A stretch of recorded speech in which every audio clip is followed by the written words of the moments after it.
त्या काळामध्ये बैलाला एवढे कष्ट होते.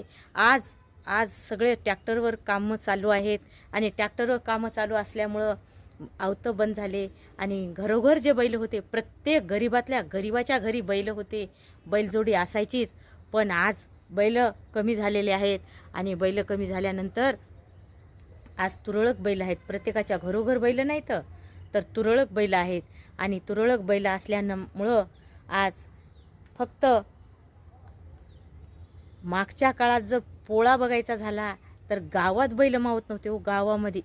आणि पाटलाचा मानकरी ज्या घरचा मान आहे त्या घरचेच बैल पहिल्यांदा आणि नंतर सगळ्या गावाची एकामाग पोळा बघायला गर्दी मावत नव्हती.